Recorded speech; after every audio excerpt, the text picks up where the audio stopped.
Happiness on the surface is, such a simple concept. It's something we've all touched or felt, hopefully experienced at some point in our life. Yet, for so many of us, at times in our life, it feels so elusive. What do you think we misunderstand about happiness that makes it feel as so? Yeah. There are quite a few barriers to happiness, and these barriers exist for the layperson, for the non-expert, as well as for many experts, scholars in the field of happiness.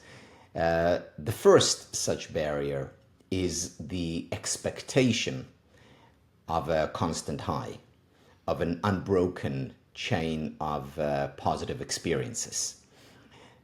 What many people fail to accept, even embrace, is the fact that painful emotions are a natural part of any life, even a happy life.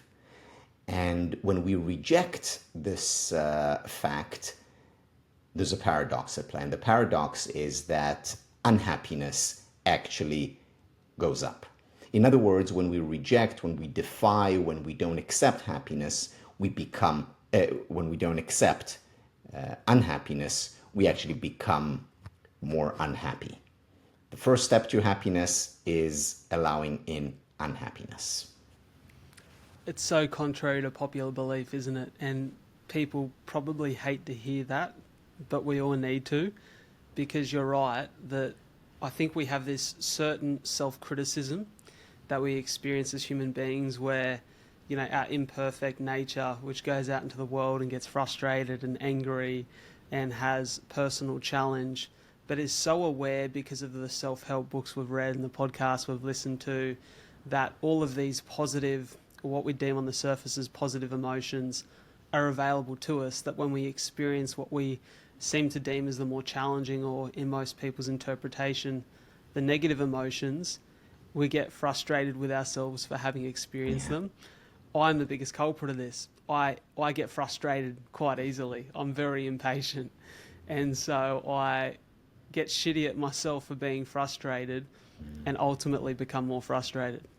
Yeah, this is a conversation that has been going on for literally thousands of years initially, or at least as far as we know, initially in Buddhism, where they talk about two levels of pain or two levels of suffering. The language differs. The first level is inevitable. It's your reaction to a sad situation. It's your pain when you observe or experience something difficult. That's inevitable, that's automatic. The question is what happens after. Now, if we accept and embrace that suffering, that pain, that dis-ease, then it just stays as it is. But if we reject it, if we deny it, if we try to push it away, that's when we get to the second level of suffering. In other words, there is frustration over the frustration. There is pain that grows as a result of the fact that we don't accept the pain. And the key is to what I've come to call giving ourselves the permission to be human. And that means accepting, embracing every conceivable emotion, the pleasurable and the painful.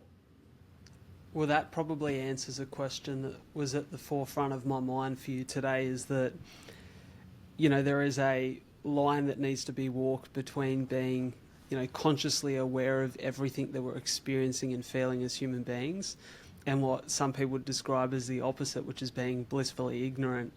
And I don't think that, both have their bonuses, both have their challenges. And I guess it's the permission to be human that allows you to walk the line in between. Yes, it is. And it's also about quantity. There is a phrase that is attributed to Socrates, written by Plato, his student, that the unexamined life is not worth living. The unexamined life is not worth living.